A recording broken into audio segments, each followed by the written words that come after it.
Assalamualaikum warahmatullahi wabarakatuh. Perkenalkan, nama saya Nur Afni Bekasamo dengan NIM 211052012. Saya mahasiswa dari Institut Agama Islam Negeri Sultan Amai Gorontalo. Saya sekarang semester 6 di kelas A. Nah, pada kali ini saya akan membahas tentang kiasan dasar sistem dan metode pramuka serta penggunaan kegiatan OMT dalam perusahaan. Nah, kali ini kita akan membahas. Yuk kita lihat.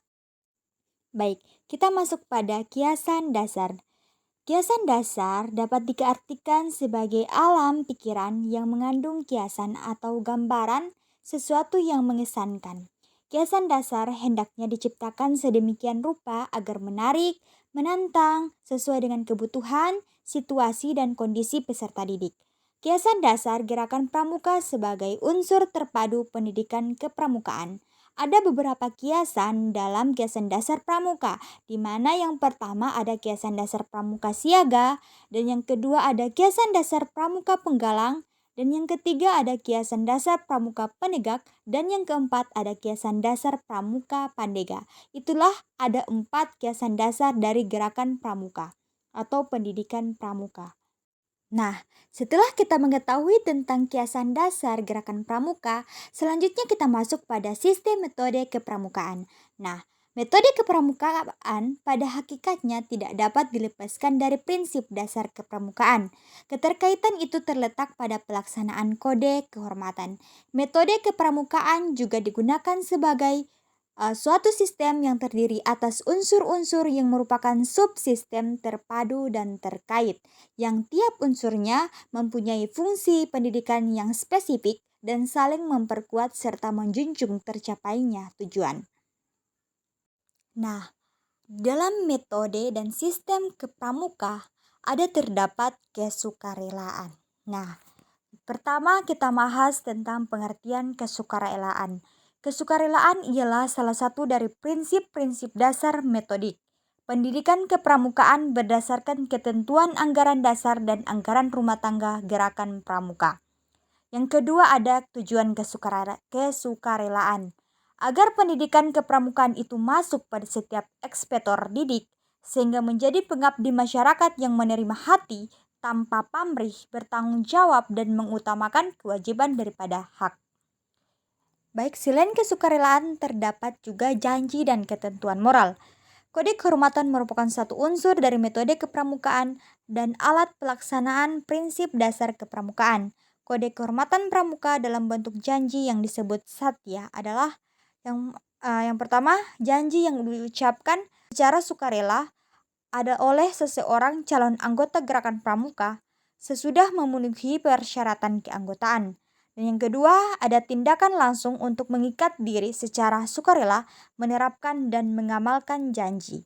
Dan yang ketiga, titik tolak memasuki proses pendidikan sendiri guna mengembangkan visi, mental, moral, ranah spiritual, emosional, sosial, intelektual, dan fisiknya baik sebagai langsung maupun anggota masyarakat lingkungannya. Selanjutnya, dalam sistem dan metode pramuka ada terdapat sistem beregu.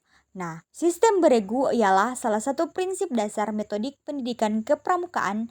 Banyak hal yang sanggup dikerjakan dengan gampang dengan adanya sistem beregu ini. Karena itu perlu kita telaah dan dilaksanakan dalam satuan pramuka.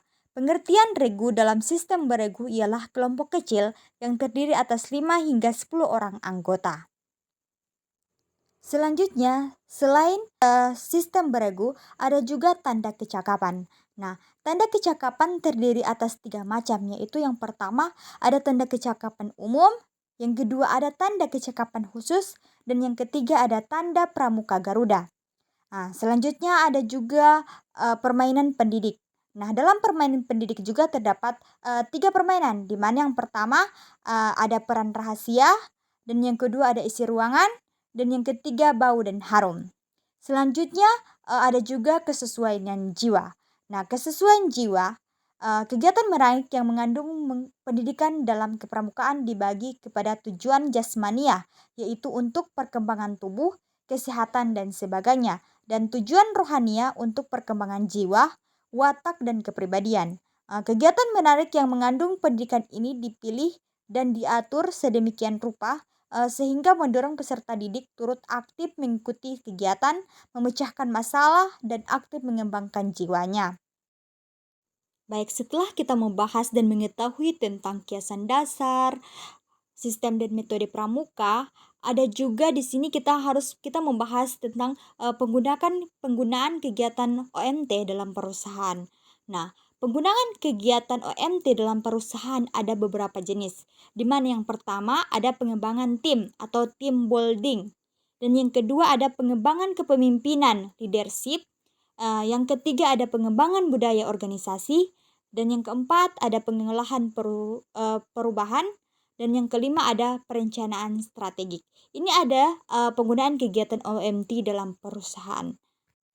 Baik, demikianlah pembahasan tentang kiasan dasar, sistem dan metode pramuka, serta penggunaan kegiatan OMT dalam perusahaan yang saya jelaskan. Lebih dan kurangnya saya mohon maaf. Wabillahi taufiq wal hidayah. Wassalamualaikum warahmatullahi wabarakatuh.